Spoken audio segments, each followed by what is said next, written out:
Shalom Aleichem, meu irmão e minha irmã, como vão vocês? Que Hashem vos abençoe em nome de Yeshua. Hoje nós vamos falar sobre a Parashá Vayelech. E nesta Parashá, que significa e ele vai, a Parashá vai de Deuteronômio 31, do 1 ao 30. Vamos falar só desse capítulo. E aqui, num bloco de versículos dessa Parashá, nós encontramos o seguinte: E disse o Eterno a Moshe: Eis que dormirá com os teus pais, e esse povo se levantará e prostituir-se-á, indo após os deuses estranhos na terra, para cujo meio vai, e me deixará e anulará minha aliança que eu tenho feito com ele. Assim se acenderá minha ira naquele dia contra ele, e desampará-lo-ei, e esconderei o meu rosto dele, para que seja devorado. E tantos males e angústias o alcançarão, que dirá naquele dia: não me alcançaram estes males, porque o meu Elohim não está no meio de mim? Esconderei, pois, totalmente o meu rosto naquele dia, por todo o mal que tiver feito, por se haverem tornado a outros deuses. Interessante aqui, amados, é que o Eterno fala com Moshe que, em primeiro lugar, ele dormiria com seus pais. Lógico que nós sabemos que dormir aí é uma analogia, um eufemismo para dizer que Moshe morreria. E ele seria reunido ao Olam Rabá para estar junto com os demais sábios, homens de Deus e mulheres de Deus que haviam morrido antes dele. Nós entendemos bem isso, isso é muito claro em toda a Escritura. Então eu preciso entender que existem termos nas Escrituras que eles são figurados, e eu tenho que entendê-los dentro do seu contexto, ok? Então esse dormir significa morrer, ok? Então, uma das coisas que foi dita no texto é que Israel se prostituiria, abandonaria o Senhor, seguiria após outros deuses e anularia a aliança que o Eterno tinha feito com eles. Bem, vamos entender isso aqui então. O que é anular a aliança? Eper et beriti, em hebraico. A palavra significa a quebra do pacto feito com o sangue. Puxa vida. Isso é sério, né? O termo parar, que foi traduzido por anulará, que é o verbo, ele também significa quebrar, destruir, frustrar e invalidar. Já a palavra aliança vem de berito, que significa literalmente um pacto com derramamento de sangue. Aqui o povo de Israel faria algo terrível. Eles quebrariam uma aliança que eles fizeram com o Eterno, que estava se conectando com Abraham, quando o Eterno falou para ele matar os animais e parti-los do meio. E o Eterno passou entre as partes, formando um 8 deitado. Símbolo na matemática do infinito. Uma aliança que da parte do Eterno nunca seria quebrada, nunca seria anulada, mas toda aliança, todo compromisso, todo pacto sempre tem dois lados. O lado do Eterno se mantém intacto, mas e o lado de Israel, como é que está? Aí a gente vai ver o seguinte, que do lado de Israel houve a quebra. Então, eles anularam essa aliança, eles quebraram, eles destruíram, eles frustraram e eles invalidaram a aliança, servindo outros deuses e abandonando ao Eterno. Ou seja, em suma, eles abandonaram as leis e mandamentos e disseram assim: nós não queremos fazer como o Eterno colocou, como ele deu para Moshe as leis e mandamentos. Nós vamos andar como nós queremos e ainda vamos querer que o Eterno nos abençoe, cuide de nós e etc. Só que o Eterno diz aqui nesse texto algo terrível. Ele diz o seguinte: esconderei pois totalmente o meu rosto naquele dia, por todo o mal que tiver feito. Irmãos, você imagine o que é uma pessoa clamar ao Eterno e ele virar o rosto. Ou ele simplesmente esconder o seu rosto daquela pessoa.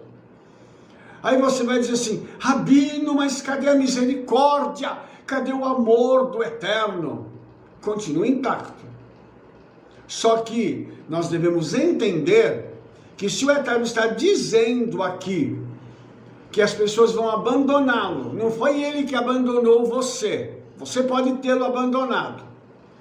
E quando alguém abandona o Eterno, vem o desamparo, os males, as angústias, as enfermidades, todo tipo de coisa acontece com as pessoas. E eles falam assim, o Eterno é injusto. Como assim o Eterno é injusto? Se ele disse que isso ia acontecer e que isso resultaria nesse tipo de situação, por que ele é injusto? Entende? Então, nós vamos agora, partindo dessa premissa, entender essa anulação da aliança. Porque alguns teólogos dizem que isso aqui era só tempo da lei, depois nós vamos chegar na graça acaba tudo. Mas eu vou mostrar para vocês que não é bem assim, tá?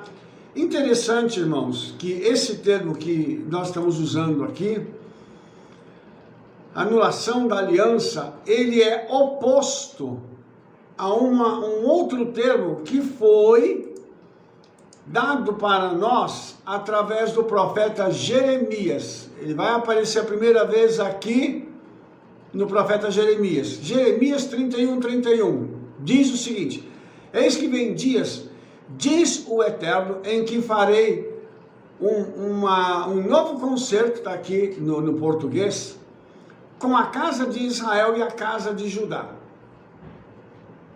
O que é isso?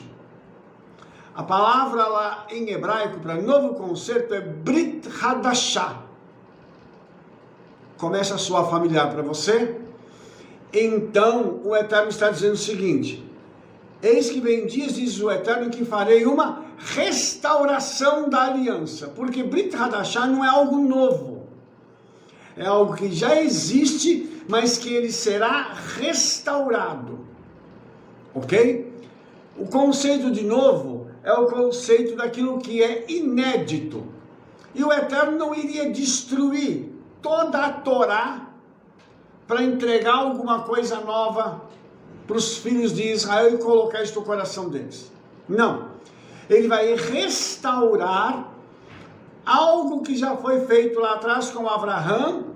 Depois veio Moshe com a parte escrita e fazendo com que esse pacto, esse concerto, essa aliança com derramamento de sangue fosse explicada em detalhes. Depois os sábios pegaram esses detalhes e explicaram ainda mais profundamente para que os judeus e todos aqueles que desejam andar dentro dessa restauração da aliança possam fazer isso de forma a não pecarem, não quebrarem, não anularem esta aliança que foi feita com derramamento de sangue. É lógico que a gente vai ter que entender o que aconteceu aqui, porque o Senhor já diz para Jeremias que o povo novamente ia anular.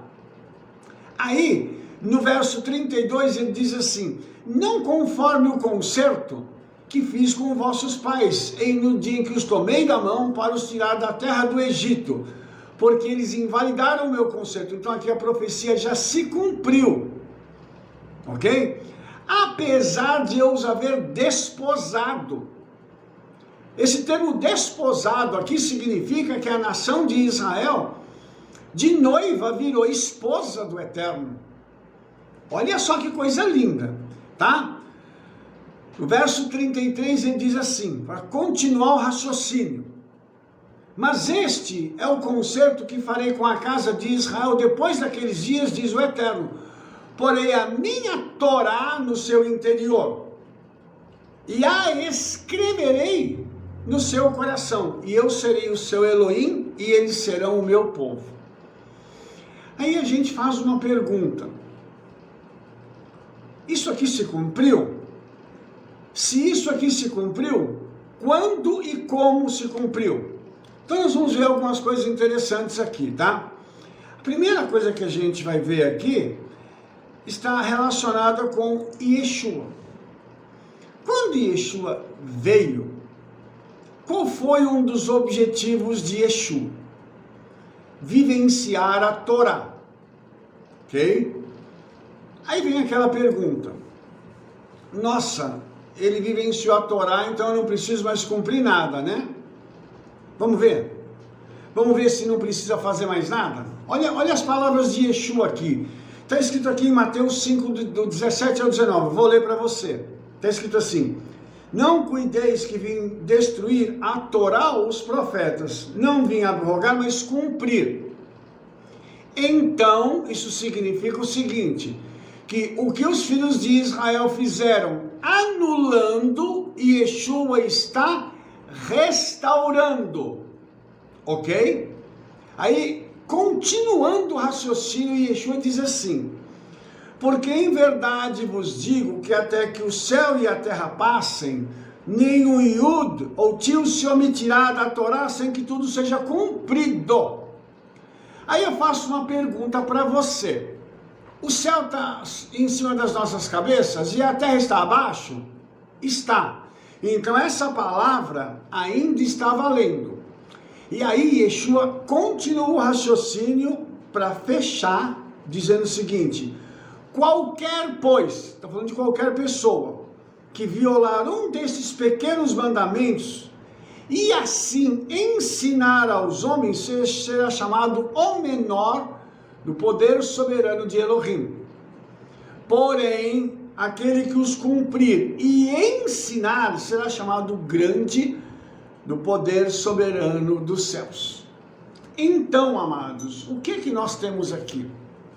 Nós temos Yeshua fazendo o contrário daquilo que a nação de Israel fez. Israel quebra e Yeshua restaura. Yeshua então nos informa que um dos objetivos da vinda dele era cumprir. Por quê? Porque essa Torá, segundo o profeta Jeremias, ela seria escrita no coração do povo de Israel. Então, lá no livro de Apocalipse está escrito que Yeshua está à porta e bate. Se você deixar ele entrar, ele vai fazer morada na sua vida e, consequentemente, no seu coração. Então, através do Ruach HaKodesh, o Espírito Santo, Yeshua, ele faz o quê?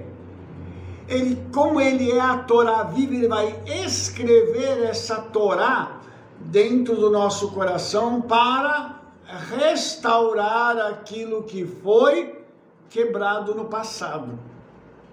Nós recebemos um legado, e esse legado era o seguinte: não, a gente não precisa fazer mais nada porque Yeshua já fez tudo por nós. Só que nós descobrimos em Mateus que nós não precisamos obedecer. Yeshua mesmo diz que quem obedecer e ensinar isso será grande no poder soberano dos céus. Então, ele não está dizendo que eu não preciso mais obedecer. Ele está dizendo que eu preciso continuar obedecendo e ensinando isso. Mas veja bem, essa questão da Brit Hadashah, da restauração da aliança, ela é muito intensa porque ela começou com Abraão. Quando o Eterno ordena a ele que pegue os animais, mate os animais, consagre os animais ao Eterno, para que o Eterno pudesse passar entre eles. Então, neste caso, aqueles animais serviam, o sangue deles, na realidade, serviu como a conexão entre o Eterno e Abraão, entre o Eterno e o povo de Israel. Quer dizer, o sangue era o símbolo do perdão dos pecados e do momento que o Eterno estava dizendo o seguinte: através deste sangue eu estou me reconectando com vocês. Porque Isaías diz que o pecado faz separação. Alguma coisa tem que fazer a reunião. E o sangue, ele faz essa reunião. Inclusive, na Brit Hadashah tem alguns versículos muito interessantes, e um deles diz que o sangue de Yeshua nos purifica de todo o pecado. Se ele nos purifica de todo o pecado, simboliza que ele traz para a gente também salvação. Ok? Então, só para a gente continuar, eu quero te mostrar uma outra coisa aqui que eu acho que é muito importante. Essa expressão, a Brit Hadashah, aparece mais 4 vezes. Depois tem uma outra expressão que eu quero te mostrar aqui, que é praticamente igual a essa, mas sem o artigo definido. Então, Mateus 26, 28 diz assim: porque isto é o meu sangue, o sangue da restauração da aliança que é derramado por muitos para a remissão dos pecados. Então, Yeshua usa a frase Brit Hadashah, referindo-se ao seu sangue, que o sangue dele estava conectado com a restauração da aliança, a aliança que haveria de teria sido quebrada por Israel, porque lá na Torá o Eterno está dizendo para Moshe que isso aconteceria. Jeremias viu que já tinha acontecido, e Yeshua agora vem para fazer essa restauração através da sua morte e ressurreição.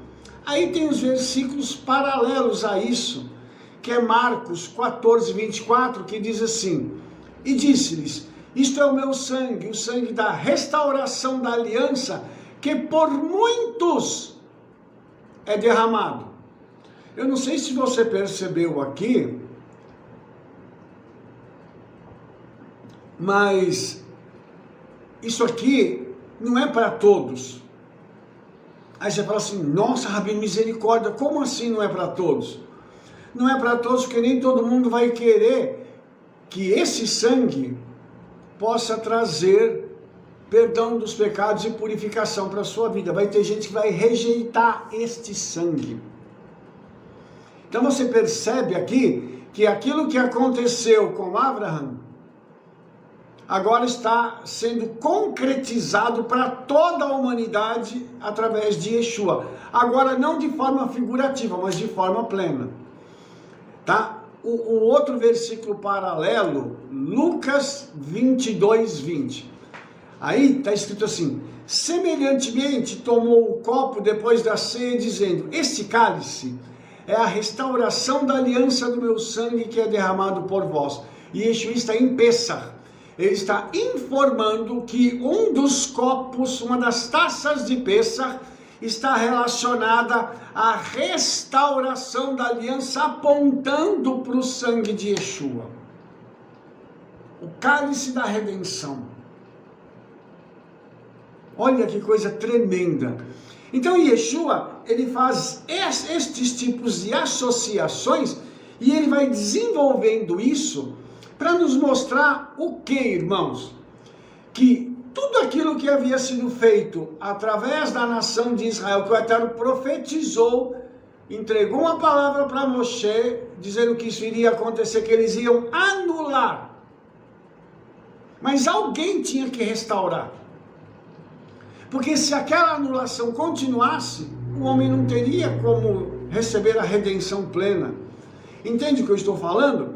E aí, por fim, irmãos, nós temos uma outra coisa também muito interessante, porque essa expressão, ela vai aparecer de novo lá no livro de Hebreus, tá?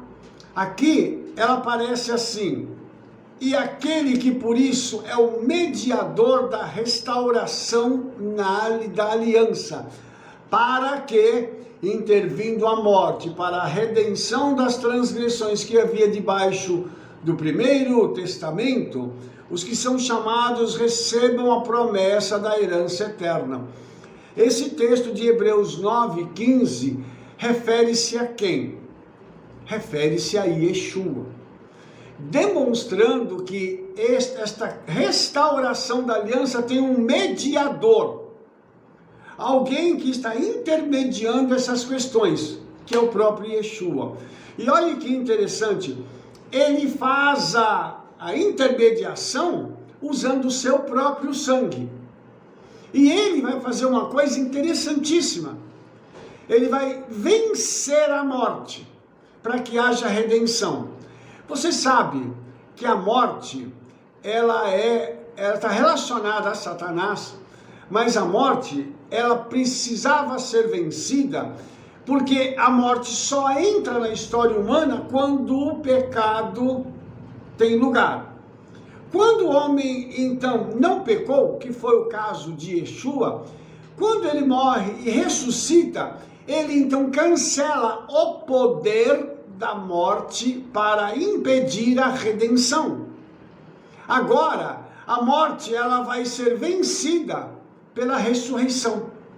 A vitória sobre a morte é a ressurreição. Tanto que Shaul coloca isso lá no livro de Coríntios. Onde está a morte, a tua vitória? Onde está o inferno, o teu aguilhão?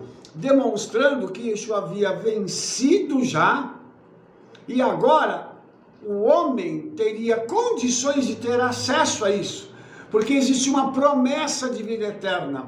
Essa promessa dessa herança eterna, no Olam Rabá, ela precisava desse mediador, alguém que pudesse fazer a conexão entre o homem e o eterno. E alguém que pudesse representar os dois lados. Por isso, quando Yeshua vem como homem, ele vem com uma parte do eterno dele e uma parte humana. Para que ele pudesse alcançar a redenção e permitir que o homem fosse então conectado a ele de forma plena, o que ele precisava fazer? Ele precisava vencer o pecado como homem, porque foi o homem que pecou. Sendo assim, nós temos então algo impressionante, irmãos. Porque Yeshua vem como homem, ele é tentado como homem, ele não usa as suas prerrogativas divinas. Tudo que ele faz através da unção do Ruach HaKodesh, o Espírito Santo. E quando Yeshua então vence como homem, ele dá ao Eterno o direito de dizer o seguinte: agora, Satanás, acabou. Por que isso, irmãos? Porque a última barreira que precisava ser vencida era justamente essa. Um homem precisaria vir para resgatar o próprio homem. Então, por isso, o nosso Shaul HaShaliach, o apóstolo Paulo, ele chama de o primeiro Adão. Adam, aquele que foi criado e colocado no Gan Eden. E o segundo Adão é Yeshua. Esse que veio como homem para poder resgatar o primeiro Adão e restaurar todas as coisas. Então, essa aliança que havia sido feita entre o Eterno e a nação de Israel, e você se lembra que eu falei para você que Jeremias coloca que o Eterno havia desposado a nação de Israel, então ela é a noiva. E Yeshua veio para confirmar, restaurar isso. Por isso Yeshua diz: eu não vim para destruir a Torá ou os profetas. Ele não destrói nada, ele não quebra mandamento, ele não faz nada que cancele aquilo que o Eterno já estabeleceu. Ele vem e cumpre, ele traz o pleno cumprimento a todas aquelas coisas.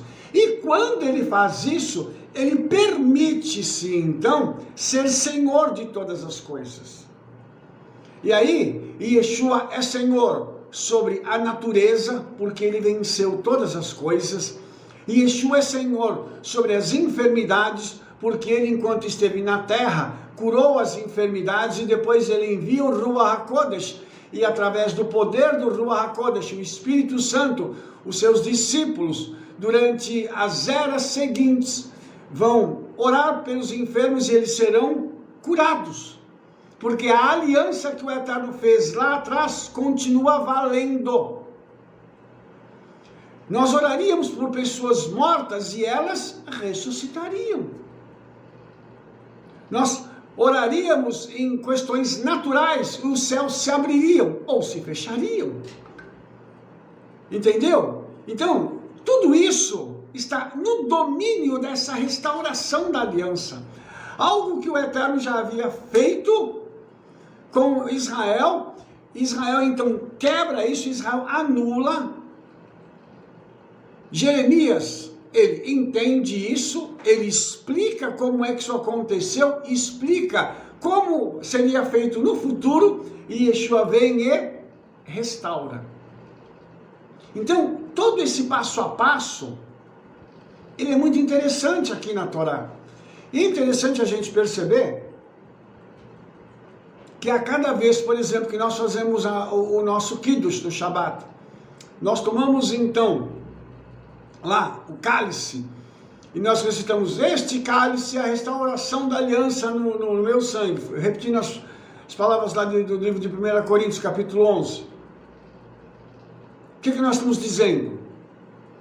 Que aquele cálice contendo suco de uva ou vinho, ele aponta para todo esse trabalho de restauração da aliança que foi feito por Yeshua, pelo nosso rabino maior, Yeshua. Entende isso? Então, tudo isso, irmãos, mostra pra gente o seguinte, que a Torá, ela tem os fundamentos de todas as coisas que iriam acontecer. E olhe só que coisa interessante. Quando Yeshua vem, ele não vem só para restaurar a questão da vida eterna. Ele vem para restaurar tudo, inclusive ensino da Torá, obediência, santidade. Lembrando que na época de Yeshua ainda havia idolatria, havia roubo, havia corrupção, inclusive no meio religioso. E Yeshua, ele condena tudo isso. E Yeshua avisa acerca de tudo isso. Mas Yeshua se coloca e se porta nesse momento todo sempre como Mashiach. Vale lembrar, irmãos, que os nossos sábios, desde épocas antigas, eles já interpretavam as escrituras de tal forma que todos os sinais que Yeshua fez estavam, na realidade, convergindo para um só ponto, o Mashiach. Tudo que ele fazia apontava para uma realidade única, ele é o Mashiach. E por que Yeshua não conseguiu que o povo de Israel o recebesse de forma plena? Porque se isso acontecesse, irmãos, nós não estaríamos aqui hoje. Se aquela redenção houvesse acontecido na plenitude, certamente nós não estaríamos aqui. Então, permitiu o Eterno que Israel, ou a elite de Israel, rejeitasse Yeshua, porque o povo amava Yeshua. Você pode dizer assim: Rabino, mas eles iam interessados na comida, na cura. Sim, mas as pessoas não vão à igreja hoje interessadas nisso? Elas não vão para os nossos templos, para as nossas congregações interessadas nisso? Elas vão lá porque precisam receber alguma coisa. Só que esse é mais um motivo para que o Espírito Santo possa alcançá-las, para que elas possam finalmente servirem a Yeshua com todo o seu coração. Então, nós estamos vivendo tempos que são diferentes daqueles tempos? Não, porque as pessoas não mudaram, as pessoas são as mesmas. Sendo assim, amados, eu gostaria de deixar aqui uma palavra para você. Tudo aquilo que a Torá diz que aconteceria, está acontecendo. As profecias, elas estão se cumprindo. Existem várias profecias em andamento. Para que nós entendamos o seguinte: todo o trabalho feito por Yeshua, que vai se consumar com a vinda dele, tá? Esse trabalho está resumido nesta frase, Brit Hadashah, restauração da aliança. Ele veio, fez isso de forma magistral, venceu as trevas, venceu o mal. Hoje está sentado à direita do Eterno, intercedendo por nós, para que eu e você possamos continuar servindo a Ele aqui e escapando dos ataques das trevas. Sabe por quê? Vai chegar um dia em que a nossa casa não será mais essa, mas a nossa casa será em outro lugar, Baruch Hashem, e o anseio do nosso coração é justamente esse. É dizer, Yeshua, eu quero estar perto de Ti, eu quero estar me reunindo aos meus antepassados, como aconteceu com Moshe, como aconteceu com os demais, que creram no Eterno, creram em Yeshua, esperaram pelo Mashiach e hoje estão lá, desfrutando de tudo aquilo. Eu espero que cada um de nós aqui tenha esta esperança, porque Yeshua virá e não tardará, com certeza.